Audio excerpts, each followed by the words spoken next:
கணியத்திற்குரிய மோமினின்களே, அருமைநாயகம் ஸல்லல்லாஹு அலைஹி வஸல்லம் அவர்கள் ஒரு நபிமொழியிலே நாளை மறுமை நாளில்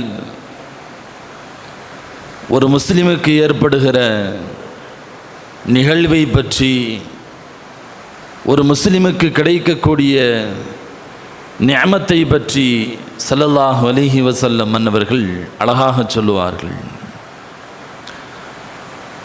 நாளை ஒரு முஸ்லிமை அல்லாஹ் ஸுப்ஹானஹு தஆலா கேள்வி கணக்கிற்காக வேண்டி அழைப்பான்.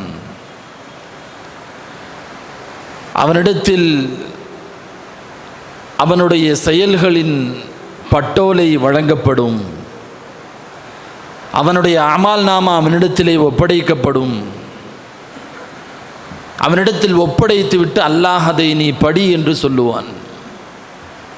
பெருமானார் ஸல்லல்லாஹு அலைஹி வஸல்லம் அவர்கள் சொன்னார்கள், அந்த மனிதர் அந்த பட்டோலையை வாசிக்க ஆரம்பிப்பார். ஆரம்பத்தில் அவர் செய்த நன்மைகள் எல்லாம் பட்டியலிடப்பட்டிருக்கும். இந்த உலகில் வாழுகிற காலகட்டத்தில் அவர்கள் செய்த ஏராளமான நன்மைகளும் அதற்கான தொகுப்புகளும் அங்கே பட்டியலிடப்பட்டிருக்கும். எல்லா நற்கர்மங்களும் அங்கே பதிவு செய்யப்பட்டிருக்கும்.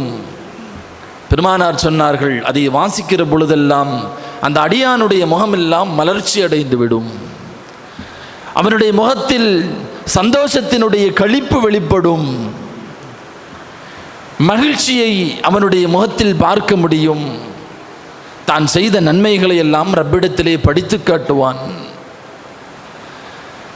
நன்மைகள் அனைத்தும் படித்து முடிக்கப்பட்டு விட்டதற்கு பின்னால் அல்லாஹ் அவனிடத்திலே சொல்லுவான், நீ செய்த இந்த எல்லா நற்கர்மங்களையும் நான் கபூல் செய்து கொண்டேன், நான் ஏற்றுக்கொண்டேன் என்று சொன்னவுடன் மகிழ்ச்சி தாழாமல் அவன் ரப்புக்கு முன்னால் சஜிதாவிலே விழுந்து விடுவான். இதை தூரத்திலிருந்து கோடான கோடி மக்கள் அதை பார்த்து கொண்டிருப்பார்கள். அடியானுக்கும் ரப்புக்கும் இடையிலே நடைபெறக்கூடிய ஒரு உரையாடல், ரகசியமான உரையாடல். ரப்புக்கு சஜிதா செய்து விடுவான். அல்லாஹ் அவனை எழுந்து மீண்டும் மீதமுள்ளவனுடைய செயல்களை பற்றி படி. அந்த மனிதன் இந்த உலகத்தில் தான் செய்த பாவங்களை எல்லாம் படிக்க ஆரம்பிப்பான். அதனுடைய இரண்டாவது பாகத்தை படிப்பான். அவனுடைய முகமெல்லாம் கவலையால் வாடிவிடும். கவலைக்குரியவனாக அவன் மாறிவிடுவான். அவ்வளவுதான், நம்முடைய கதை முடிந்து விட்டது, அவ்வளவுதான், நம்மை நரகத்திற்கு கொண்டு செல்ல இருக்கிறார்கள் என்று அவன் பயந்து போய் இருக்கக்கூடிய சமயத்தில் அல்லாஹ் ஸுப்ஹானஹு தஆலா அந்த அடியானை பார்த்து சொல்லுவான், நீ செய்த இந்த நன்மைகளை பாவங்களை எல்லாம் நீ ஒப்புக்கொள்கிறாயா? ஆம் ரப்பே, இந்த பாவங்கள் எல்லாம் நான் செய்தது தான் ஒப்புக்கொள்கிறேன்.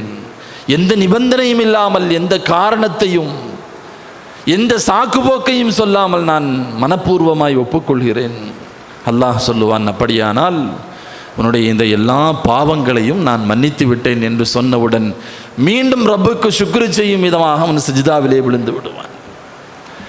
தூரத்தில் இருக்கக்கூடிய மக்கள் அவனுடைய 2 சஜிதாவை மட்டும்தான் பார்ப்பார்கள். அங்கே என்ன நடக்கிறது என்பதை மக்கள் புரிந்து கொள்ள மாட்டார்கள். பெருமானார் ஸல்லல்லாஹு அலைஹி வஸல்லம் அவர்கள் சொன்னார்கள், அல்லாஹ் ஒரு அடியானுடைய பாவத்தை மறைக்க வேண்டும், மன்னிக்க வேண்டும் என்று விரும்பிவிட்டால் கோடான கோடி மக்களுக்கு முன்னால் இப்படி ஒரு ரகசியமான உரையாடலை திரைமறைவுக்கு பின்னால் அவனுக்கு தந்து அவன் பாவங்களை எல்லாம் அல்லாஹ் மன்னித்து விடுகிறான் என்று முஹம்மது ரசூலுல்லாஹி ஸல்லல்லாஹு அலைஹி வஸல்லம் அவர்கள் சொன்னார்கள். கண்ணியத்திற்குரியவர்களே, இது எவ்வளவு பெரிய ஒரு பாக்கியம், ஒரு நிஅமத். இந்த நிஅமத்தை ஒரு முஸ்லிம்களில் யார் பெற்றுக்கொள்வார்? இந்த பாக்கியத்தை அல்லாஹ் யாருக்கு தருகிறான்?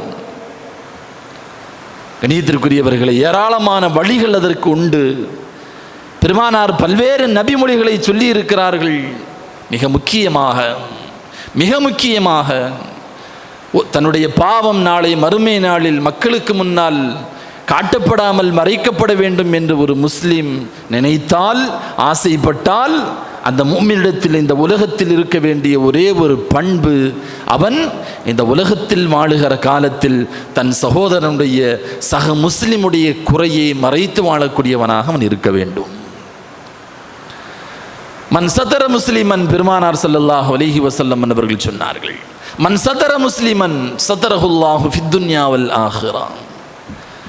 யார் ஒரு முஸ்லிமுடைய குறையை மறைப்பாரோ, இந்த உலகத்தில் குறைக்கு அப்பாற்பட்டவர்கள் நபிமார்களை தவிர்த்து வேறு யாரும் இல்லை.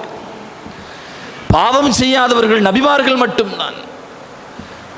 நபிமார்களுக்கு அப்பாற்பட்டு உலகத்தில் வாழுகிற எந்த இறைநேசராக இருந்தாலும் சரி, அவர் பாவத்திற்கும் குறைகளுக்கும் அப்பாற்பட்டவர் அல்ல. இருக்கலாம், சில இறைநேசர்களை அல்லாஹ் பாதுகாக்கிறான், அது தனி விஷயம். ஆனால் மனிதன் என்ற அடிப்படையில் நாம் குறைகளுக்கு உட்பட்டவர்கள். எவ்வளவு பெரிய மனிதராக தக்வாதாரியாக இருந்தாலும் குறைகளுக்கு உட்பட்டவர்கள். ஸல்லல்லாஹு அலைஹி வஸல்லம் அன்னவர்கள் மிகச்சரியாக சொன்னார்கள், ஒரு முஸ்லிம் இன்னொரு முஸ்லிமுடைய பாவத்தை, அவனுடைய குறைகளை, அவனுடைய ஐவுகளை மறைக்கிறான் என்று சொன்னால் சத்தரஹுல்லாஹு ஃபித் துன்யா வல் ஆখিরা, நாளை மறுமை நாளிலேயும் சரி, அவன் வாழுகிற இந்த உலகத்திலேயும் சரி, அந்த அடியானுடைய குறைகளை, பாவங்களை அல்லாஹ் மக்களிடத்திலே வெளிச்சம் போட்டு காட்டிவிடாமல் மறைத்து விடுகிறான் என்று முஹம்மது ரசூலுல்லாஹி ஸல்லல்லாஹு அலைஹி வஸல்லம் அன்னவர்கள் சொன்னார்கள். நம்முடைய பாவங்கள் ஆகிரத்திலே மறைக்கப்பட வேண்டும் என்று சொன்னால் ரகசியமான ஒரு உரையாடல் எனக்கும் ரப்புக்கும் இடையிலே இருக்க வேண்டும். தூரத்தில் இருந்து பார்க்கக்கூடிய மக்கள், ஹதீஸினுடைய தொடர்ச்சியிலே வருகிறது, எவ்வளவு பெரிய பாக்கியம் கொடுக்கப்பட்ட மனிதர் இவர், உலகத்தில் எந்த பாவமும் செய்யாமல் ரப்பை சந்திக்கிறாரே என்று மக்கள் பேசிக்கொள்வார்களாம். அந்த 2 சஜதாவை வைத்து மக்கள் அந்த முடிவுக்கு வருவார்கள். ஆனால் உண்மையில் நடந்தது, அல்லாஹ் அவனுடைய குறைகளை எல்லாம் மறைத்து மன்னித்து விடுகிறான். அந்த வாக்கியம் இந்த உலகத்தில் ஒரு முஸ்லிமுக்கு வேண்டும் என்று சொன்னால், பிற முஸ்லிம்களுடைய குறைகளை, பிற மனிதர்களுடைய குறைகளை மறைத்து வாழுகிற பண்பு நமக்கு வேண்டும். மேலும் பெருமானார் ஸல்லல்லாஹு அலைஹி வஸல்லம் அவர்கள் சொன்னார்கள், எவன் ஒருவன் மற்றவர்களுடைய குறைகளை, இன்னொரு நபருடைய குறைகளை பின்தொடர்வானோ, ஸல்லல்லாஹு அலைஹி வஸல்லம் சொன்னாங்க, பின்தொடர்கிறானோ, அவனுடைய குறைகளை அல்லாஹ் பின்தொடர்வதற்கு ஆரம்பிக்கிறான். யாருடைய குறைகளை அல்லாஹ் பின்தொடர ஆரம்பித்து விடுகிறானோ அவனை அல்லாஹ் கேவலப்படுத்துவான். யாரை கேவலப்படுத்த வேண்டும் என்று ரப்பு முடிவு செய்து விட்டானோ, பெருமானார் ஹதீஸிலே இந்த வார்த்தையை உபயோகித்தார்கள், அவனை அவனுடைய நடு வீட்டில் வைத்து அல்லாஹ் கேவலப்படுத்துவான் என்றார்கள் பெருமானார் ஸல்லல்லாஹு அலைஹி வஸல்லம். அடுத்தவர்களை கேவலப்படுத்தக்கூடியவர்கள், அடுத்தவர்களை பற்றி புறம் பேசக்கூடியவர்கள், அடுத்தவர்களுடைய குறைகளை துருவி துருவி ஆராயக்கூடியவர்கள், அதை மக்களிடத்திலே பரப்பக்கூடியவர்கள், ஸல்லல்லாஹு அலைஹி வஸல்லம் அவர்கள் சொன்னார்கள், நிச்சயம் அல்லாஹ் அவனை ஒரு நாள் கேவலப்படுத்துவான். இந்த உலகத்தில் அடுத்தவர்களுடைய குறையை நோட்டமிடுகிற அதிகாரம் எந்த மனிதர்களுக்கும் கொடுக்கப்படவில்லை. யாரையும் அல்லாஹ் தஆலா இந்த ஆளுடைய குறையை நீ போய் பாரு, ஆய்வு செய், அதை 4 பேர்த்திட்ட சொல்லு என்று ரப்பு யாருக்கும் எந்த அதிகாரத்தையும் இந்த உலகத்தில் கொடுத்ததில்லை. நமக்கு தேவையில்லாத விஷயம். ஒரு முஃமினுடைய கண்ணியம் பாதுகாக்கப்பட வேண்டும். ஒரு முஃமினுடைய கண்ணியம், மான மரியாதை பாதுகாக்கப்பட வேண்டும். அடுத்தவனை பற்றி பேசுறதுக்குள்ள உரிமையும் ரைட்ஸும் எந்த காலத்திலேயும் மார்க்கும் நமக்கு கொடுக்கல. அவன் பாவம் செய்யறான்னு சொன்னா அது அவனுக்கும் ரப்புக்கும் இடையிலானது. ஒரு தப்பு செய்யறான்னு சொன்னா அது அவனுக்கும் ரப்புக்கும் இடையிலானது. அவனை திருத்தணுங்கிற நல்லெண்ணம் இருந்தால் அவனிடத்தில் போய் சொல்லலாம், தம்பி நீ இப்படி செஞ்சிட்டு இருக்கிற, இது தப்பு, மார்க்கத்தில் அனுமதிக்கப்படலை, ஷரியத்தின் பிரகாரம் தப்பு, இதை செய்யாதேன்னு சொல்லலாம். திருந்திட்டா அவருடைய நன்மை உனக்கும் உண்டு, திருந்தாவிட்டால் தவறை தடுத்த நன்மை உனக்கு உண்டு. இவ்வளவுதான் நமக்கு வழங்கப்பட்ட அதிகாரமே ஒழிய அதை நோட்டமிட்டு 4 பேர்த்திட்ட அவனுடைய மானம் மரியாதையை கெடுக்கக்கூடிய அதிகாரம் உலகத்தில் யாருக்கும் கொடுக்கப்படவில்லை. பெருமானார் ஸல்லல்லாஹு அலைஹி வஸல்லம் மன்னவர்கள் ஹஜ்ஜினுடைய அந்த அரஃபாவினுடைய பேருரையில், வரலாற்று சிறப்புமிக்க அந்த பேருரையில் பெருமானார் ஸல்லல்லாஹு அலைஹி வஸல்லம் மன்னவர்கள் சொன்ன மிக முக்கியமான ஒரு வரி, ஒவ்வொரு முஸ்லிமுடைய உயிரும் அவனுடைய பொருளாதாரமும் அவனுடைய மானம் மரியாதையும் இன்னொரு நபருக்கு ஹராமாக்கப்படுகிறது என்றார்கள் ஸல்லல்லாஹு அலைஹி வஸல்லம். அப்படின்னா என்ன அர்த்தம்? ஒரு மூமியினுடைய உயிரை அநியாயமாக எடுப்பதற்குண்டான அதிகாரம் உலகத்தில் யாருக்கும் இல்லை. ஒரு மூமியினுடைய பொருளாதாரத்தில் அவனுக்கு சொந்தமான உரிமைகளில் கை வைப்பது அவனுடைய அனுமதி இல்லாமல் யாருக்கும் அந்த உரிமை இல்லை. அதே போல ஒரு மூமியினுடைய மானத்தோடு விளையாடுவது, மரியாதையோடு விளையாடுவது, அவனை பற்றி குறை பேசுவது, புறம் பேசுவது யாருக்கும் அனுமதிக்கப்பட்டதில்லை என்றார்கள் பெருமானார் ஸல்லல்லாஹு அலைஹி வஸல்லம் அவர்கள்.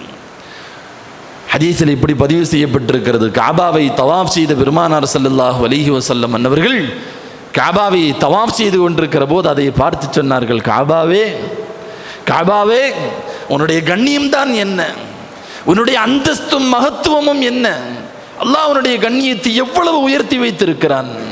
காபாவை புகழ்ந்து விட்டு சொல்வார்கள். என்றாலும் காபாவே, ஒரு முஸ்லிமுடைய கண்ணியம் உன்னுடைய கண்ணியத்தை விட மேலானது என்றார்கள் பெருமானார் ஸல்லல்லாஹு அலைஹி வஸல்லம். ஒரு முஸ்லிமுடைய மோமினுடைய கண்ணியம் காபாவினுடைய கண்ணியத்தை விட மேலானது என்று பெருமானார் சொல்லுகிறார்கள் என்று சொன்னால், சில நபிமொழிகளில் இப்படியும் பார்க்க முடிகிறது. ஒரு முஸ்லிமுடைய குறையை பற்றி, அவனுடைய மானம் மரியாதையிலே கை வைத்து அவனுடைய மனதை சிரமப்படுத்துகிற போது, கஷ்டப்படுத்துகிற போது, அதனால் அவன் உடைந்து போகிற போது அல்லாஹ் எவ்வளவு கோபப்படுகிறான் என்றால், காபாவை இடித்தாலும் ரப்புக்கு அந்த கோபம் வருவதில்லை என்று பெருமானார் ஸல்லல்லாஹு அலைஹி வஸல்லம் அவர்கள் சொன்னதாக சில செய்திகளையும் பார்க்க முடிகிறது. காபாவினுடைய கண்ணியத்தை விட உயர்ந்த கண்ணியம் ஒரு முஃமினுக்கானது. அதன் மீது கை வைப்பதற்கான உரிமை இந்த உலகத்தில் யாருக்கும் கொடுக்கப்படலை. 2 இடங்களில் மார்க்கம் அனுமதிக்கிறது, குறை பேசுவதை அனுமதிக்கிறது. 2 இடம். ஒன்று இஸ்திஃப்தா, ஃபத்வா கேட்குற இடத்துல மார்க்கம் அனுமதிக்குது.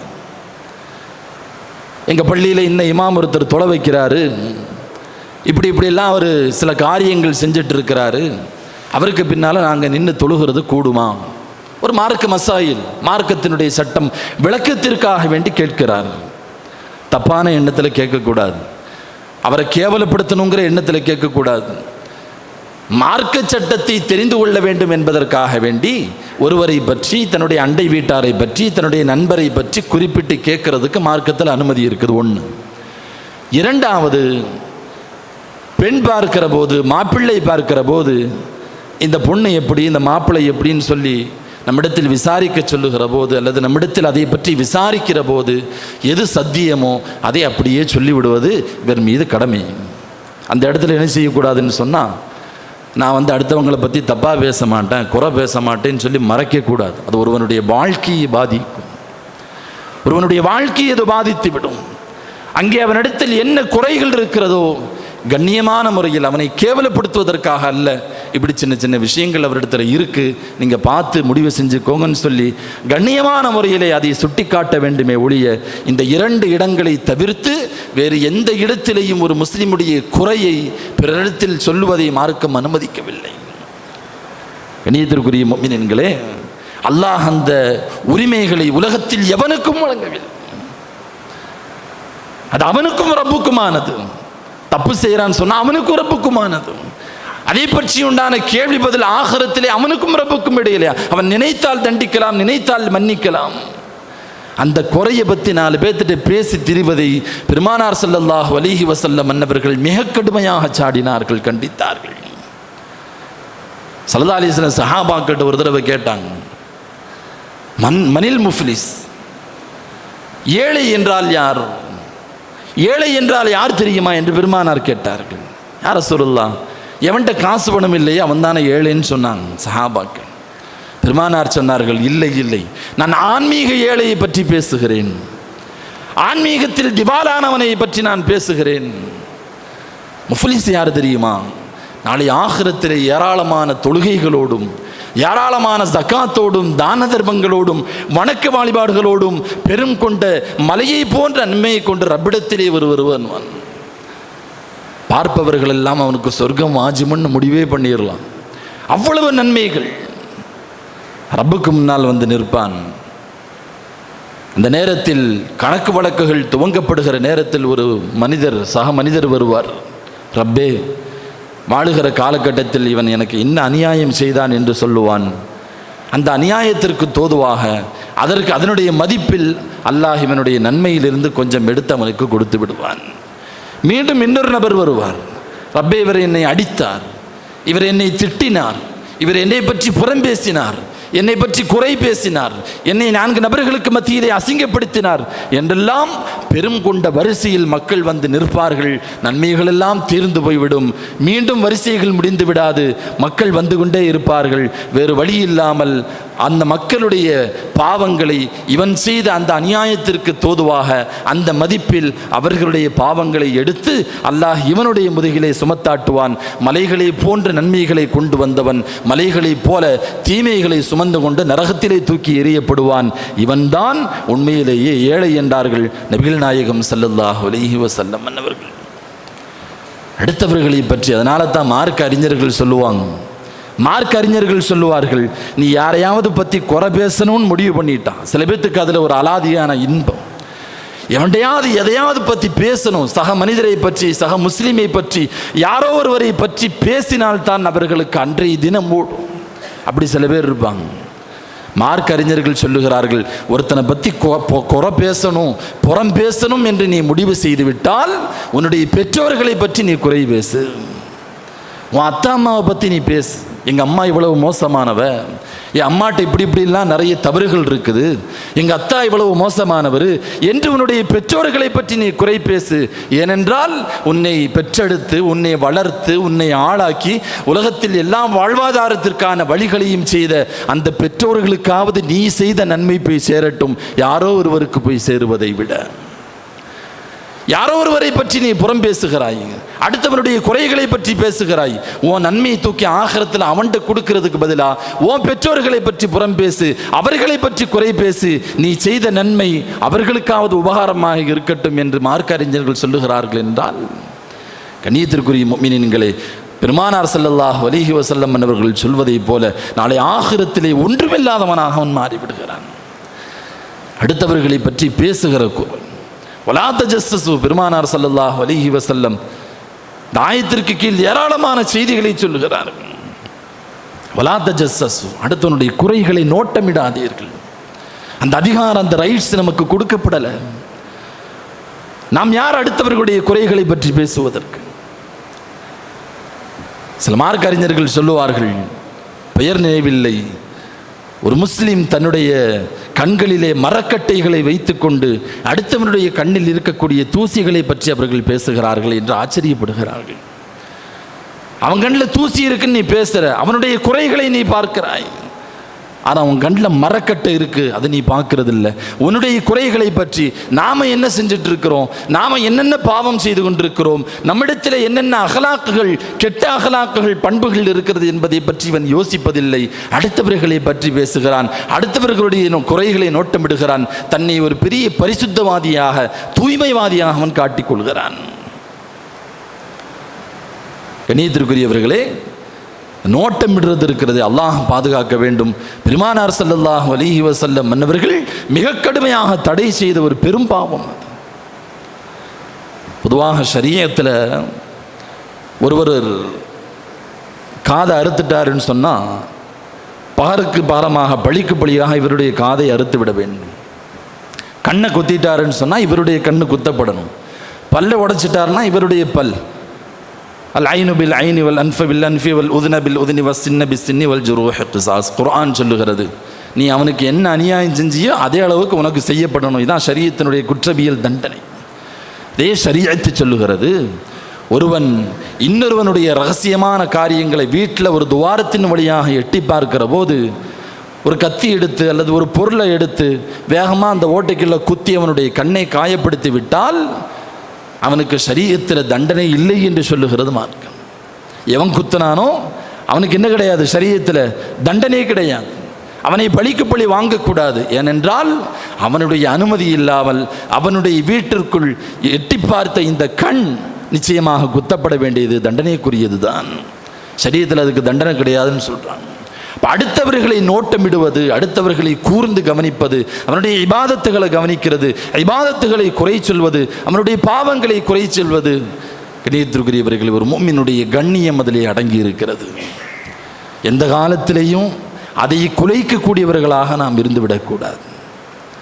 இப்னுல் கய்யிம் ரஹ்மத்துல்லாஹி அலைஹி என்பவர்கள் சொல்லுவார்கள், சில மனிதர்கள் பன்றியினுடைய குணமுள்ளவர்களாக இருக்கிறார்கள், நான் ஆச்சரியப்படுகிறேன் என்ன.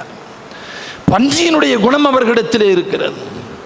அவங்க சொல்லுவாங்க, பன்றி இருக்கிறதா இல்லையா, அது எத்தனையோ நல்ல காரியங்களை கடந்து போகும், ஆனால் அதை கண்டுகொள்ளாது. ஆனால் ஒருவன் மலம் கழித்துவிட்டு அங்கிருந்து எழுந்து விட்டால் அதை தன்னுடைய சுவையான காலை உணவாக அதை எடுத்துக்கொள்வதை போல சில மனிதர்கள் மிக கேவலமான பண்புடையவர்களாக இருக்கிறார்கள். அவன் உன்னிடத்திலே பேசுவான், உன்னிடத்தில் ஏராளமான பண்புகளை பார்ப்பான், ஏராளமான நன்மைகளை பார்ப்பான், ஆனால் அதை கண்டுக்க மாட்டான். உன்னிடத்தில் ஏராளமான நன்மைகள் தீமைகளை விட உன்னிடத்தில் நன்மைகளை பார்ப்பான், அதை நினைவில் வைத்துக் கொள்ள மாட்டான். ஆனால் உன்னிடத்தில் ஏதாவது ஒரு சின்ன குறைகளை அவன் பார்த்து விட்டான் என்று சொன்னால் அதை அவன் பிடித்துக் கொள்வான். காரணம் என்னவென்று சொன்னால் இவனுடைய பண்பும் அப்படித்தான். அவனுடைய பண்பிற்கு தோதுவாக உன்னுடைய அஹ்லாக்கிலே, உன்னுடைய பண்பிலே ஒரு காரியத்தை பார்த்தவுடன் அதை எடுத்துக்கொள்கிறான். பன்றி மோசமானதை தேடுவதை போல, அசுத்தத்தை தேடுவதை போல உன்னிடத்தில் இருக்கக்கூடிய அசுத்தத்தை மட்டும்தான் சில பேர் தேடுவார்கள். அவர்களுடைய பண்பே அதுதான். எந்த காலத்திலேயும் நல்ல கண்களை கொண்டு அவர்கள் பார்க்க மாட்டார்கள். ஓர் மயில் ஆடுகிற போது அழகான அதனுடைய தோகைகளை விட்டுவிட்டு அசிங்கமான அதனுடைய கால்களை பற்றித்தான் அவர்கள் குறை பேசுவார்கள் என்கிறார்கள் இப்னுல் கய்யிம் ரஹ்மத்துல்லாஹி அலைஹி. நல்ல கண்ணோட்டம் என்பது அவர்களிடத்தில் இருக்காது. கண்ணியத்திற்குரியவர்களே, அதனால் குர்ஆன் சொல்லுகிறது, வலா தஜஸ்ஸஸு வலா யக்தப் பஅதுக்கும் பஅதா. அடுத்தவர்களை பற்றி தப்பா பேசுறது, அடுத்தவர்களை பற்றி புறம் பேசுவது, வயலுல் லிகுல்லி ஹுமஸத்தில் லுமஸா. குர்ஆன் சொல்லுகிறது, குறை பேசி தெரியக்கூடியவர்களுக்கு கேடுதான் என்று சொல்லுகிறது மார்க்கம். அது எந்த காலத்திலேயும் நிச்சயமாக ஒரு நாள் அதை நம்மை கேவலப்படுத்திவிடும். அனஸ் இப்னு மாலிக் ரலியல்லாஹு அன்ஹு அவர்கள் சொல்லுவார்கள், மதீனாவிலே சில மனிதர்களை நான் பார்த்தேன், அவங்கள்ட்ட எந்த குறையுமே இல்லை, பரிசுத்தமான மனிதர்களாக வாழ்ந்தார்கள். ஆனால் அவர்கள் சில மனிதர்களை பற்றி குறை பேச ஆரம்பித்தார்கள், சில மனிதர்களை பற்றி புறம் பேச ஆரம்பித்தார்கள். பின்னாளில் நான் அவர்களை கண்டேன், எதை அவர்கள் குறையாக சொன்னார்களோ அதே குறை அவர்களிடத்திலேயும் ஒட்டி கொண்டது. சில மனிதர்களை நான் கண்டேன், குறையுள்ளவர்களாக இருந்தார்கள், பாவமுள்ளவர்களாக இருந்தார்கள், ஆனால் அடுத்தவர்களை பற்றி அவர்கள் எந்த காலத்திலேயும் பேசவே இல்லை, மௌனமாக இருந்தார்கள். நாளடைவில் அவர்களை நான் பார்த்தேன், அவர்களுடைய குறைகள் எல்லாம் மக்களால் மறக்கடிக்கப்பட்டு விட்டது என்று மாலிக் பின் அனஸ் ரலியல்லாஹு அன்ஹு அவர்கள் சொல்லக்கூடிய செய்தியை பார்க்கிறோம். கண்ணியத்திற்குரியவர்களே, நாம் ஒரு முஸ்லிமுடைய குறையை மறைத்தால் ரப்புல் ஆலமீன் அதற்கு பகரமாக நம்முடைய குறைகளை மறைக்கிறான். நாம் ஒரு முஸ்லிமை கேவலப்படுத்துகிறோம் என்று சொன்னால், ஒரு முஸ்லிமை நாம் அவனுடைய மானம் மரியாதையை 4 பேர்த்திட்டு அசிங்கப்படுத்துகிறோம்னு சொன்னால் நிச்சயமாக அல்லாஹ் ஜல்ல ஷஅனஹு தஆலா இந்த உலகத்தில் அதற்கான தண்டனையை தந்து விடுகிறான். ஸல்லல்லாஹு அலைஹி வஸல்லம் சொன்னாங்க, 2 விஷயங்கள், அந்த 2 விஷயங்களுடைய தண்டனைகளும் நாளை ஆகிரத்திற்கு முன்னாலேயே இந்த துன்யாவிலேயே கொடுக்கப்படும் என்றார்கள். சஹாபாக்கள் கேட்டாங்க, என்ன தண்டனை? ஸல்லல்லாஹு அலைஹி வஸல்லம் மன்னவர்கள் சொன்னார்கள், முதலாவது ஒரு மூமினை பற்றி, ஒரு முஸ்லீமை பற்றி, சக மனிதனை பற்றி அவனிடத்தில் உள்ள குறைகளை மற்றவரிடத்திலே வெளிச்சம் போட்டு காட்டுகிறான், அவனை பற்றி மற்றவரிடத்திலே பேசுகிறான் என்று சொன்னால் நிச்சயமாக இவனை அல்லாஹ் ஒரு இடத்தில், ஒரு களத்தில் கேவலப்படுத்தாமல் அல்லாஹ் அவனை விடுவதில்லை, கேவலப்படுத்தாமல் அவனை அல்லாஹ் விடுவதில்லை. அதே போல இந்த உலகத்தில் பெற்றோர்களை எவன் நோவினைப்படுத்துகிறானோ அவனும் தன்னுடைய மரணத்திற்கு முன்னால் மிகப்பெரிய கேவலத்தை, தண்டனையை அனுபவித்தே தீருவான் என்று பெருமானார் ஸல்லல்லாஹு அலைஹி வஸல்லம் அவர்கள் இந்த 2 செய்தியை குறிப்பிட்டு சொன்னாங்க. எனவே ஒரு முஃமினை பற்றி, முஸ்லிமை பற்றி இன்னொரு ஹதீஸில் ஸல்லல்லாஹு அலைஹி வஸல்லம் சொன்னாங்க, வட்டிக்கு 70 விதமான 72 வாசல்கள் உண்டு, வகைகள் உண்டு. வட்டிக்கு 72 வாசல்கள் உண்டு. அதில் மிக குறைந்த வாசல் என்பது ஒரு மனிதன் தன்னுடைய தாயோடு உடலுறவு கொள்வது, ஜினா செய்வது என்று பெருமானார் ஸல்லல்லாஹு அலைஹி வஸல்லம் அவர்கள் சொல்லிவிட்டு, அதிலே ஆக உயர்ந்த பாவம் என்பது, வட்டியினுடைய வகைகளில் மிக உயர்ந்த பாவம், தண்டனை என்பது ஒரு முஃமினுடைய கண்ணியத்தை குலைப்பதாகும் என்று பெருமானார் ஸல்லல்லாஹு அலைஹி வஸல்லம் அவர்கள் சொன்னார்கள். கணியத்திற்குரியவர்களை, இங்கே நாம் யோசிக்கணும், பெருமானார் மிக குறைந்த பாவம், வட்டியினுடைய பாவத்தின் மிக குறைந்த மதிப்பு என்று தன் சொந்த தாயோடு உடலுறவு கொள்வதை பெருமானார் ஸல்லல்லாஹு அலைஹி வஸல்லம் அவர்கள் சொல்லிவிட்டு, ரொம்ப மோசமான பாவமாக ஒரு முஃமினுடைய மானம் மரியாதையிலே கை வைப்பது என்று பெருமானார் சொல்லுகிறார்கள் என்றால், இந்த 2 பாவத்தில் எது மோசமானது? ஒரு முஸ்லிமை பற்றி பேசுவது, ஒரு முஸ்லிமுடைய குறைகளை வெளிப்படுத்துவது எவ்வளவு மோசமானது. ஸல்லல்லாஹு அலைஹி வஸல்லம் சொன்னாங்க, தயவு செய்து உங்களில் யாரும் ஒரு நபருடைய தனிப்பட்ட குறைகளை என்னிடத்தில் கொண்டு வந்து விடாதீர்கள். காரணம், நான் சபைக்கு வருகிற போது உங்கள் எல்லோரை பற்றியும் நல்லெண்ணம் உள்ளவனாக இருக்க வேண்டும் என்று ஆசைப்படுகிறேன் என்றார்கள் ஸல்லல்லாஹு அலைஹி வஸல்லம் அவர்கள். அபூபக்கர் சித்திக் ரலியல்லாஹு சொன்னாங்க, ஒரு மனிதன் விபச்சாரம் செய்வதாக, திருடுவதாக நான் கண்டால் அல்லாஹ்விற்காக வேண்டி அவனை நான் மூடி மறைத்து விடுவேன் என்றார்கள் அபூபக்கர் சித்திக் ரலியல்லாஹு அன்ஹு. நாம் எல்லாம் அடிக்கடி கேள்விப்பட்ட ஒரு சஹாபி மாயிஸ் இப்னு மாலிக் ரலியல்லாஹு அன்ஹு விபச்சாரம் பண்ணிட்டேன் ரசூலுல்லாஹ்ட்ட வந்து வாண்டடாக வந்து ஸல்லல்லாஹு அலைஹி வஸல்லம் மன்னவர்கள் கல்லடி கொடுத்து அந்த சஹாபிக்கு தண்டனை நிறைவேற்றினாங்க. அடிக்கடி கேள்விப்பட்டிருப்போம். அந்த சஹாபி செய்த அந்த விபச்சார குற்றத்தை முதலாக பெருமானாரிடத்தில் கொண்டு வந்தது வேறொரு சஹாபி. அந்த சஹாபியை ரசூலுல்லாஹ் பார்க்கும்போதெல்லாம் சொல்லுவாங்க, ஏமா நீ அதை மறைச்சிருக்கலாம், மாயிஸ் செய்த பாவத்தை நீ மறைத்திருக்கலாம், ஆனால் பொது சமூகத்துக்கு வந்ததுக்கு பின்னால் மறைக்கக்கூடாது. அது அல்லாஹ்வினுடைய சட்டத்தை கேவலப்படுத்துவதற்கு சமம். அங்கே தண்டனை நிறைவேற்றப்பட வேண்டும்.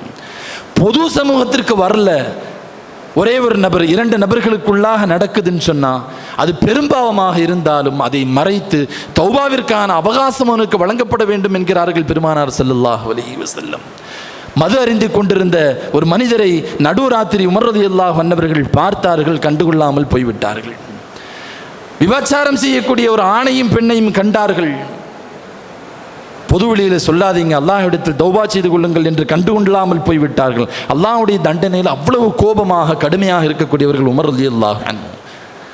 ஒரு பொது சமூகத்தினுடைய அமைதியை, ஒழுக்கத்தை கெடுக்கிற அளவிற்கு பொது சமூகத்திற்கு அந்த பாவம் வந்துவிட்டால் அங்கே அல்லாஹ்வினுடைய தண்டனை, குர்ஆனுடைய தண்டனை நிறைவேற்றப்பட வேண்டும், மாற்றுக்கருத்தில்லை. தனி மனிதரோடு முடிந்து விடுகிறது என்று சொன்னால் எல்லா சஹாபாக்களும் அதை மறைத்திருக்கிறார்கள். எத்தனையோ சஹாபாக்கள் தன்னுடைய அடிமை பெண்கள் விபச்சாரம் செய்த போது வீட்டிற்குள்ளேயே அதை மறைத்து மன்னித்து தௌபாவிற்கான அவகாசத்தை வழங்கி இருக்கிறார்கள். அவர்கள் எல்லாம் அப்படி செய்கிற போது ஒரு முஸ்லிமிடத்திலே, முஸ்லிமிடத்திலே நடைபெறுகிற சின்ன சின்ன குறைகளை எல்லாம் வெளிப்படுத்துவதற்கான அதிகாரம், அல்லாஹ்வுடைய குறையை மறைச்சு வச்சிருக்கும் போது அதை வெளிப்படுத்துறதுக்கு நாம யார்? ஒருத்தர் பாவம் செய்கிறான், தப்பு செய்கிறான், அவனுக்கும் அல்லாஹ்வுக்கும் இடப்பட்ட விஷயம், அல்லாஹ் அதை வெளிப்படுத்தலை, சமூகத்தில் கொண்டு வரல, அதை துருவி ஆராய்ந்து எடுத்து உனக்கு செய்தி தெரியுமா, உனக்கு விஷயம் தெரியுமா இந்த ஆளை பற்றி அப்படின்னு அவனுடைய குறையை வெளியே சொல்வதற்கான அதிகாரத்தை உனக்கு வழங்கியது யார்? ரப்பு மறைக்கணும்னு நினைச்ச உன்னை நாம வெளிப்படுத்தணுமா? பெருமானார் ஸல்லல்லாஹு அலைஹி வஸல்லம் மன்னவர்கள் ஒரு முஸ்லிம் வீணா போறதுக்கு, நாசமாக போறதுக்கு இந்த ஒரு பண்பு போதுங்கிறாங்க. அடுத்தவனுடைய குறையை பற்றி பேசுறது போதும், அதனாலேயே அவனுடைய ஈமான் கெட்டு போய்விடும், வழிகேட்டில் போயிடுவான்னு சொன்னாங்க ஸல்லல்லாஹு அலைஹி வஸல்லம் மன்னவர்கள். கணியத்திற்குரியவர்களை, நாம் என்ன பேசுகிறோம், யாரை பற்றி பேசுங்கிறதில் மிகுந்த கவனம் நமக்கு வேண்டும். ஸல்லல்லாஹு அலைஹி வஸல்லம் மன்னவர்கள் சொன்னார்கள், ஒரு மனிதரை பற்றி, ஒரு முஃமினை பற்றி குறை பேசப்படுகிற இடத்தில், அந்த இடத்தில் சக முஸ்லீம் இன்னொரு முஸ்லீம், தம்பி நீ அவனை பற்றி பேசாது, அது அவனுக்கும் அல்லாஹ்வுக்கும் இடையில உள்ள விஷயம், நமக்கு அது தேவையில்லை, நீ வேற ஏதாவது பேசு, அடுத்தவனை பற்றி பேசாதேன்னு சொல்லி ஒரு முஸ்லீமுடைய கண்ணியத்தை பாதுகாத்தால் நாளை நரகத்தை விட்டும் பாதுகாப்பதை அல்லாஹ் தன் மீது கடமையாக்கி கொண்டான் என்று பெருமானார் ஸல்லல்லாஹு அலைஹி வஸல்லம் அவர்கள் சொன்னார்கள். ஒரு முஸ்லிம் அவனுடைய குறை பேசப்படுகிற இடத்தில் இன்னொருவர் அதை தடை செய்கிற போது புதைக்கப்பட்ட ஒரு பெண் குழந்தையை தோண்டி மீண்டும் அதற்கு உயிர் கொடுத்த நபரை போன்று அவர் மாடி விடுகிறார் என்றார்கள் பெருமானார் ஸல்லல்லாஹு அலைஹி வஸல்லம் அவர்கள். யார் அந்த காரியத்தை செய்கிறாரோ அவருடைய குறையை மறைப்பதற்கு அல்லாஹ் பொறுப்படுத்திக் கொள்கிறான் என்றார்கள் ஸல்லல்லாஹு அலைஹி வஸல்லம் அவர்கள். எதுவுமே செய்ய முடியலன்னு சொன்னால் ஷரீஅத்து சொல்லுது, பேசப்படுகிற இடத்திலிருந்து எழுந்து போய்விட வேண்டும். ஈமானுடைய ஆக குறைந்தபட்ச தகுதி அதுதான். நம்மளால் தடுக்க முடியலை, பேசுகிற ஆள்கிட்ட பேசாதேன்னு சொன்னால் வேறு ஏதாவது பிரச்சனைகள் ஏற்படும் என்று நீங்கள் பயந்தால் அந்த மஜ்லிஸை விட்டு எப்படியாவது அங்கிருந்து எந்திரிச்சு போயிருங்க. ஒரு முஸ்லீமை பற்றி குறை பேசப்படுகிற அந்த இடம் அருள்வளம் மிக்கது அல்ல என்கிறார்கள் மார்க்க அறிஞர்கள். ரப்பு சுப்ஹானஹு வ தஆலா புரிந்து அமல் செய்யக்கூடிய பாக்கியத்தை தந்தருள்வானாக. வாஹிரு தஅவானா அல்ஹம்துலில்லாஹி ரப்பில் ஆலமீன்.